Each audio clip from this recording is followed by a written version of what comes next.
मधुबन के बाबा मुरली वाले, माटी को सोना कर देने वाले, आपका क्या कहना। ओम शांति। आज 18 जून 2026 के प्यारे बाप दादा के अनमोल मधुर महावाक्य हैं। आज की मुरली के सार में मोस्ट बिलवेड बाबा ने अतीन्द्रिय सुख में रहने के लिए स्मृति दिलाई कि बचपन के दिन भुला न देना, अर्थात अलौकिक रूहानी बचपन को कभी नहीं भूलना। जो उस समय की स्थिति से ही आज हम बाबा के बने हुए हैं, तो उस पल को, उस स्थिति को, उस अनुभव को सदा याद रहे। बाबा कहते हैं, मीठे बच्चों, हम बेहद के बाप के बच्चे हैं, यह भूलो मत। यह भूले तो अपने को रुला देंगे, चीची दुनिया में बुद्धि चली जाएंगी। बाबा की याद में रहने से अतीन्द्रिय सुख भासता है, वह सुख बाप को भूल जाने से गुम हो जाएगा। हर दम याद रहना चाहिए कि हम बाबा के बच्चे हैं, नहीं तो फिर माया रुला देंगी। और कहा, मोस्ट बिलवेड बाप हैं, उससे प्यारी वस्तु कोई होती नहीं। ऐसे बाप को न जानने के कारण फिर भूल जाते हैं। और साथ में बाबा ने स्थायी खुशी न रहने का कारण बताया कि बाबा से सर्व संबंध जोड़े नहीं हैं। फिर सन्यासियों का अहम पार्ट बताते कहा कि इन सन्यासियों ने ही पवित्रता के आधार पर भारत को थमाया जरूर है, भारत की सेवा की है। यह सन्यास धर्म नहीं होता तो भारत एकदम विकारों में जल मरता, पतित बन जाता। यह भी उनका ड्रामा बना हुआ है। उन्होंने पवित्रता की ताकत थी जिससे भारत को थमाया। फिर नशा दिलाते स्मृति दिलाई कि सतयुग में तुम रत्न जड़ित सोने के महल में रहते थे। बाबा कहे, जब मंदिर आदि में इतने हीरे जवाहरत लगा सकते हैं तो फिर सतयुग में क्या नहीं होगा। कितनी तुम बच्चों को खुशी होनी चाहिए। बाबा फिर से आया हुआ है हमको वहाँ ले जाने के लिए। फिर अटेंशन दिलाया कि इस समय बाप को याद नहीं किया तो फिर बहुत पछताना पड़ेगा, रोना पड़ेगा। विश्व के मालिक बनने वालों को रोने की क्या दरकार। तुम बाप को भूलते हो तब ही माया थप्पड़ लगाती है। फिर और अटेंशन दिलाया कि बाप समझाते हैं, पहले तो एक बाप को याद करना है, कोई भी बात में परिस्थिति में छुई मुई नहीं बनना है। सुनते हैं प्यारे बाप दादा के अनमोल मधुर महावाक्य। आज बाबा कहे, मीठे बच्चे, अतीन्द्रिय सुख का अनुभव करने के लिए सदा इस स्मृति में रहो कि हम किसके बच्चे हैं। अगर बाप को भूले तो सुख गुम हो जाएगा। आज मुरली से प्रश्न है, बाप को मिलने की स्थायी खुशी किन बच्चों को रहती है। उत्तर में बाबा कहे, जिन बच्चों ने एक से अपने सर्व संबंध जोड़े हैं, जो एक बाप की याद में रहने की ही मेहनत करते हैं, किसी देहधारी को याद नहीं करते, उन्हें ही स्थायी खुशी रहती है। अगर देहधारी को याद किया तो बहुत रोना पड़ेगा। विश्व का मालिक बनने वाले कभी रोते नहीं। बाबा कहे, सदा स्थायी खुशी कब और किनको मिलेंगी। जिनकी बुद्धि में एक बाबा दूसरा ना कोई, यह पक्का है, वही सदा खुश रहते हैं। आज मुरली में गीत बजा, बचपन के दिन भुला न देना, आज हंसे कल रुला न देना। ओम शांति। बाप कहते हैं, मीठे बच्चों, हम बेहद के बाप के बच्चे हैं, यह भूलो मत। यह भूले तो अपने को रुला देंगे, छीछी दुनिया में बुद्धि चली जाएंगी। बाप की याद में रहने से अतीन्द्रिय सुख भासता है। बाबा कहे, अतीन्द्रिय सुख का अनुभव कब होगा, जब सदा ईश्वरीय बचपन स्मृति में रहेगा। बाबा के विशेष साथ का अनुभव भी अलौकिक बचपन में होता है। इसलिए बाबा कहे, वह दिन भुला न देना, नहीं तो फिर माया रुला देंगी। बाबा कहे, वह सुख बाप को भूल जाने से गुम हो जाएगा। हर दम याद रहना चाहिए क्या, कि हम बाबा के बच्चे हैं, नहीं तो अपने को रुला देंगे। सब भगवान के बच्चे हैं। सब कहते हैं, हे बाबा, हे परम पिता परमात्मा, रक्षा करो। परंतु बाप से रक्षा कब होती है, यह किसी को पता नहीं है। साधु संत आदि कोई भी नहीं जानते कि बाप से हमको मुक्ति, जीवन मुक्ति कब मिलनी है, क्योंकि भगवान को ही कण कण में कह दिया है। अब तुम बच्चे बेहद के बाप को जान गए हो। मोस्ट बिलवेड बाप है, उससे प्यारी वस्तु और कोई होती नहीं।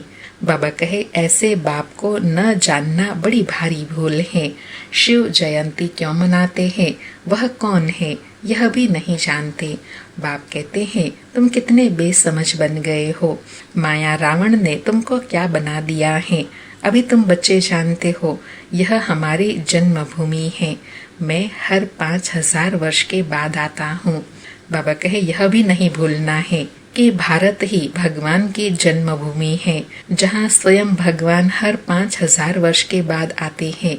बाबा कहे वह फिर कह देते 40,000 वर्ष बाद जब यह कलयुग पूरा होगा तब आएगा। चित्र भी दिखाया जाता है त्रिमूर्ति का। त्रिमूर्ति मार्ग भी नाम रखा है, परंतु 3 मूर्ति ब्रह्मा विष्णु शंकर को कोई नहीं जानते। ब्रह्मा क्या करके गए, विष्णु और शंकर क्या करते हैं, कहाँ रहते हैं, कुछ भी नहीं जानते। बिल्कुल ही घोर अंधियारे में है। बाप है रचयिता, उनकी यह कितनी बड़ी रचना है, कितना बेहद का नाटक है। इसमें बेहद के मनुष्य रहते हैं। आज से 5000 वर्ष पहले जब सतयुग था, भारत में जब इन लक्ष्मी नारायण का राज्य था तो और कोई राज्य नहीं था। बाबा कहे भगवती श्री लक्ष्मी भगवान श्री नारायण को कहा जाता है। राम सीता को भी भगवान राम भगवती सीता कहते हैं। अब यह भगवान नारायण भगवती लक्ष्मी कहाँ से आए, राज्य करके गए हैं, परंतु उनकी जीवन कहानी तो एक भी नहीं जानते। सिर्फ गाते रहते हैं हे भगवान दुख हरता सुख करता, परंतु यह किसी की बुद्धि में नहीं आता क्या कि वह दुख हरता सुख करता कैसे हैं। अर्थात यह नहीं जानते कि उन्होंने आकर क्या ऐसा कर्म किया जिससे हम उनको दुख हरता सुख करता कह बुलाते हैं। बाबा कहे यह नहीं जानते कि कौन सा सुख सबको दिया और कब सबका दुख हरा, कुछ भी नहीं जानते। तुम बच्चे अभी यहाँ राजयोग सीख रहे हो, भगवती लक्ष्मी भगवान नारायण बनने के लिए। जानते हो भगवती सीता भगवान राम भी बनने का है।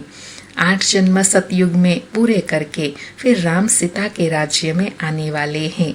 21 जन्म के लिए बेहद की राजाई तुम यहाँ स्थापन कर रहे हो, अर्थात 21 जन्मों के वर्षे के लायक अभी बन रहे हैं। बाबा कहे तुम भगवती भगवान स्वर्ग के मालिक बन रहे हो। स्वर्ग कोई आसमान में नहीं है, यह भी किसी को पता नहीं है, बिल्कुल ही तुच्छ बुद्धि है। कहते हैं फलाना स्वर्ग पधारा, परंतु समझते कुछ भी नहीं है। अच्छा, क्या क्रिश्चियन बौद्धी सब हेवन में जाएंगे? बाबा प्रश्न पूछ रहे हैं कि क्या यह सब स्वर्ग में जाएंगे? तो बाबा कहे वह तो बाद में आकर अपना धर्म स्थापन करते हैं, तो फिर वह स्वर्ग में कैसे आ सकते? स्वर्ग किसको कहा जाता है यह भी उनको पता नहीं है। सन्यासी लोग कहते ज्योति ज्योत समाया, कोई फिर कहते निर्वाण धाम गया। निर्वाण भी तो लोक है ना, वह तो निवास स्थान है। बाबा कहे निर्वाण धाम तो निवास स्थान है, उसमें कैसे समा सकते हैं? बाबा कहे ज्योति ज्योत में लीन होने की बात ही नहीं। ज्योति में मिल जाए तो फिर तो आत्मा ही खत्म हो जाए, खेल ही खत्म हो जाता है। इस ड्रामा से कोई भी आत्मा छूट नहीं सकती, कोई भी मोक्ष को पा नहीं सकते। गीत का अर्थ भी कोई समझते नहीं, न जीवन मुक्ति का अर्थ समझते हैं, न आत्मा परमात्मा का अर्थ समझते हैं। बाप कहते हैं तुम्हारी शक्ल तो मनुष्य की है, जो इन देवताओं की भी थी। सतयुग आदि में देवताएं थे, उन्हों का 2500 वर्ष राज्य चला। बाकी 2500 वर्ष की बात है जिसमें और सब धर्म आते हैं। 5000 वर्ष के बदले मनुष्य कह देते लाखों वर्ष कल्प की आयु है, परंतु तुम्हारी बात समझने के लिए भी नहीं आएंगे। हाँ, आएंगे भी वह जिन्होंने कल्प पहले आकर समझा होगा। बाबा कहे पहले तो समझाना है। एक है हद का सन्यास, जो सन्यासी लोग घर बार छोड़ जाए जंगल में रहते हैं। पहले पहले वह सतो प्रधान थे, फिर अब तमो प्रधान बने हैं, तो जंगल से लौट आई बड़े बड़े महल बनाए हैं। इन सन्यासियों ने भी पवित्रता के आधार पर भारत को थमाया जरूर है, भारत की सेवा की है। वह संन्यास धर्म नहीं होता तो भारत एकदम विकार में जल मरता, पतित बन जाता। यह भी ड्रामा बना हुआ है। उन्होंने पहले पवित्रता की ताकत थी जिससे भारत को थमाया है। बाबा कहे सन्यासियों का भी भारत के लिए बड़ा विशेष योगदान है, जो अति तमो प्रधानता से बचाया है, या कहे पवित्रता की ताकत से भारत को पतित होने से थमाया है। बाबा कहे इन देवताओं का जब राज्य था तो भारत कितना साहूकार था। इन्हों के इतने बड़े बड़े हीरे जवाहरों के महल थे, वह सब कहाँ गए? सब नीचे चले गए। लंका और द्वारिका के लिए कहते हैं समुद्र के नीचे गई। अभी तो है नहीं, सोने के महल आदि सब थे ना। बाबा कहे यह सब थे ना। जब मंदिरों आदि में हीरे जवाहरत लगा सकते हैं तो वहाँ क्या नहीं होगा। कितनी तुम बच्चों को खुशी होनी चाहिए। बाबा स्मृति दिलाते हैं और बताते हैं कि तुम बच्चों को कितनी खुशी होनी चाहिए कि हम ऐसे हीरे जवाहरतों से जड़त महलों में रहते थे। बाबा कहे बाबा फिर से आया हुआ है ऐसी दुनिया में ले जाने। बाप कहते हैं बाप को याद करो, याद एक को ही करना है जिससे विक्रम विनाश होते हैं, परंतु वह भूल जाते हैं और देहधारी की याद आ जाती है। देहधारी की याद से कुछ भी फायदा नहीं। बाप कहते हैं माम एकम याद करो, किसी भी देहधारी को याद नहीं करो। अम्मा मरे तो भी हलवा खाना, अर्थात कैसी भी स्थिति परिस्थिति में बाबा की याद में रहना है। बाबा कहे एक बाप की याद से ही कमाई है। हम शिव बाबा के बच्चे हैं, उनसे वर्षा लेना है। इस समय बाप को याद नहीं किया तो फिर बहुत पछताना पड़ेगा, रोना पड़ेगा। विश्व के मालिक बनने वालों को रोने की क्या दरकार है।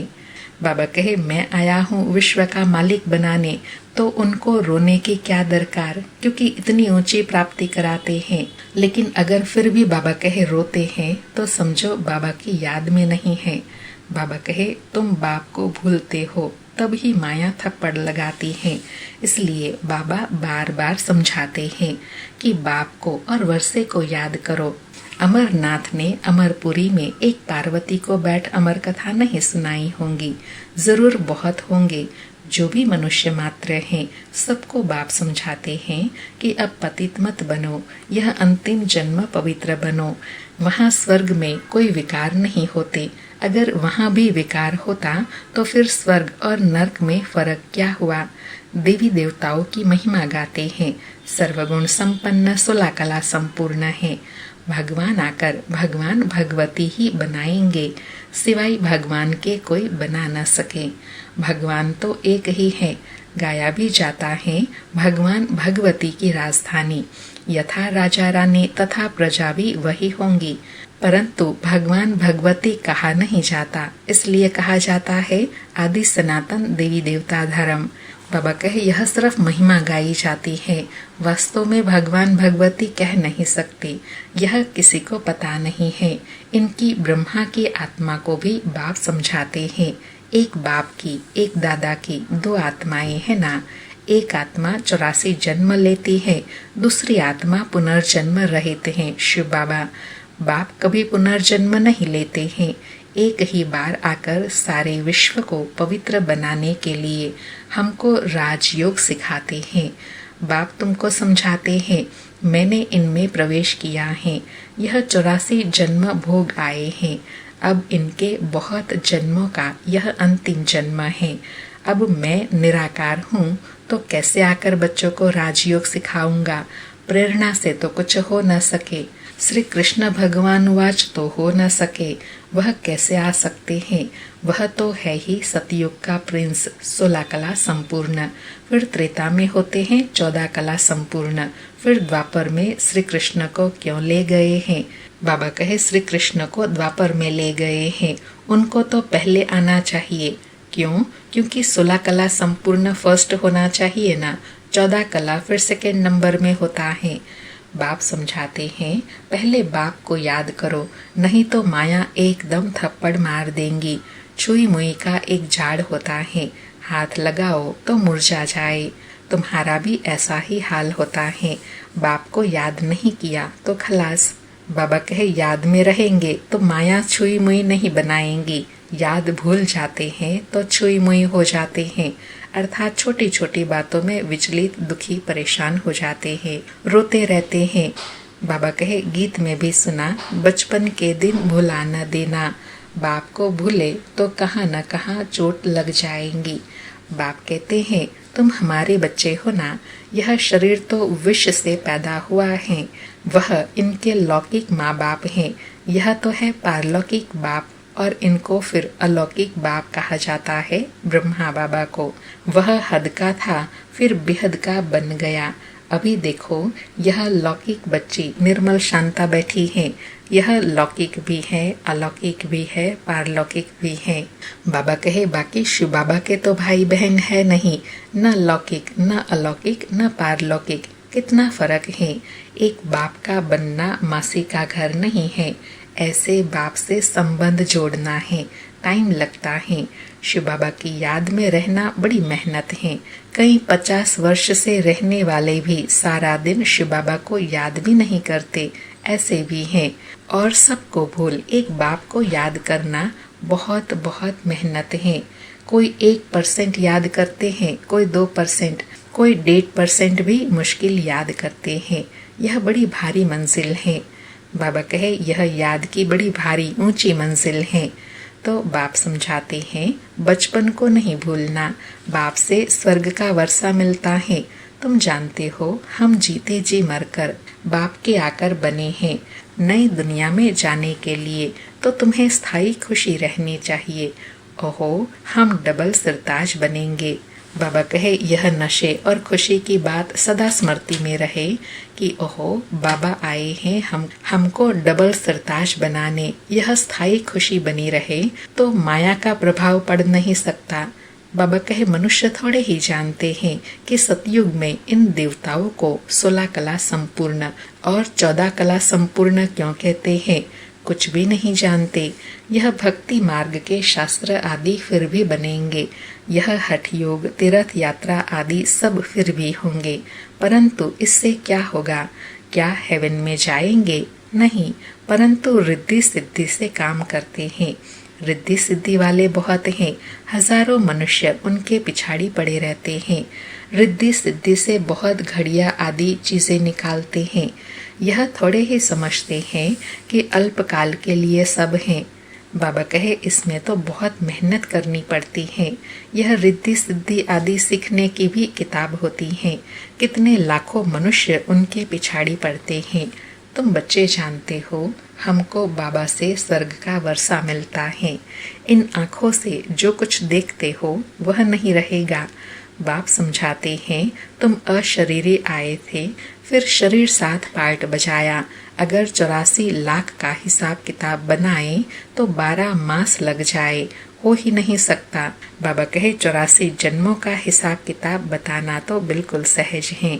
तुम 84 का चक्र लगाते रहते हो। सूर्यवंशी है तो चंद्रवंशी नहीं। सूर्यवंशी घराना पूरा हुआ फिर चंद्रवंशी बने।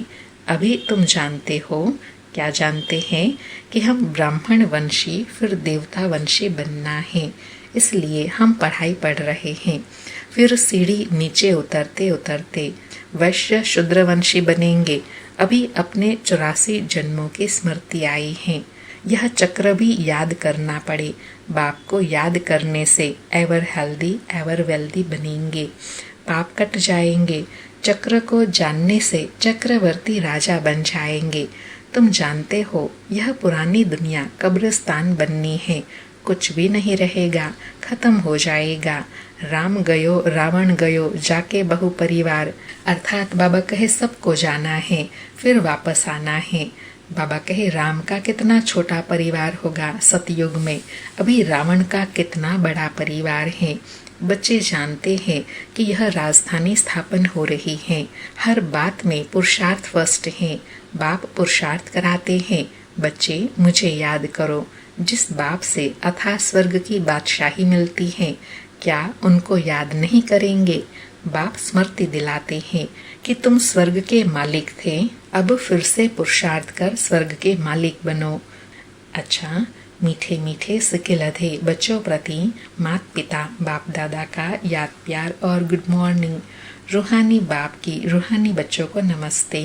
हम रूहानी बच्चों की रूहानी माता पिता बाप दादा को याद प्यार गुड मॉर्निंग और नमस्ते नमस्ते। सारी मुरली से धारणा के लिए सार है। पहला पॉइंट, कभी भी किसी बात में छुई मुई नहीं बनना है। ईश्वरीय बचपन को भूल मुरझाना नहीं है। इन आँखों से जो कुछ दिखाई देता है उसे देखते भी नहीं देखना है। दूसरा पॉइंट, एक बाप की याद में ही कमाई है, इसलिए देहधारियों को याद कर रोना नहीं है। बाप और वर्षे को याद कर विश्व की बादशाही लेनी है। आज प्यारे बाबा का वरदान है, श्रेष्ठ मत के आधार पर मायावी संग दोष से परे रहने वाले शक्ति स्वरूप भव। श्रेष्ठ मत के आधार पर मायावी संग दोष से परे रहने वाले शक्ति स्वरूप भव। स्पष्टीकरण है, बच्चों की एक कंप्लेंट रहती है कि संबंधी नहीं सुनते, संग अच्छा नहीं है, इस कारण शक्तिशाली नहीं बन सकते। लेकिन श्रेष्ठ मत के आधार पर ज्ञान स्वरूप शक्ति स्वरूप के वरदानी बन अपनी स्थिति को अचल बनाओ। साक्षी होकर हर एक का पार्ट देखो, अपने सतोगुणी पार्ट में स्थित रहो, सदा बाप के संग में रहो तो तमोगुणी आत्माओं के संग के रंग का प्रभाव नहीं पड़ेगा। बाबा कहे, बच्चे प्रायः कहते हैं ना कि बाबा वातावरण ऐसा है ना, इसलिए हम अपनी श्रेष्ठ स्थिति का अनुभव नहीं कर पाते हैं, वह श्रेष्ठ स्थिति में टिक नहीं पाते हैं। तो उसकी बाबा ने युक्ति बताई कि शिव बाबा की जो श्रेष्ठ मत मिलती है उसके आधार पर ज्ञान स्वरूप और शक्ति स्वरूप के वरदानी बन साक्षी होकर हर एक का पार्ट देखो, फिर किसी का पार्ट कोई परिस्थिति डिस्टर्ब नहीं करेंगी। आज का स्लोगन है, कर्म योगी वह हैं जो कर्म के कल्प वृक्ष की डाली पर बैठ कर्म करते भी उपराम स्थिति में रहो। कर्म योगी वह हैं जो कर्म के कल्प वृक्ष की डाली पर बैठ कर्म करते उपराम स्थिति में रहे। आज के अव्यक्त इशारे हैं, सदा हर्षित रहने के लिए अपनी नेचर को सरल बनाओ, सहनशील बनो। आज बाबा कहे, जैसे कोई की विशेष नेचर होती है, उस नेचर के वश न चाहते भी चलते रहते हैं। कहते हैं चाहती नहीं हूँ लेकिन मेरी यह नेचर है। ऐसे आप बच्चों की सरल नेचर हो जो सबको अनुभव हो कि यह सहज योगी स्वतः योगी है। क्या करूं, कैसे योग लगाऊं, यह बातें खत्म है ही सदा सहज योगी अर्थात योगी। इसी एक बात को नेचर और नेचुरल करने से सभी सब्जेक्ट में परफेक्ट हो जाएंगे। अच्छा, ओम शांति। शुक्रिया बाबा, शुक्रिया।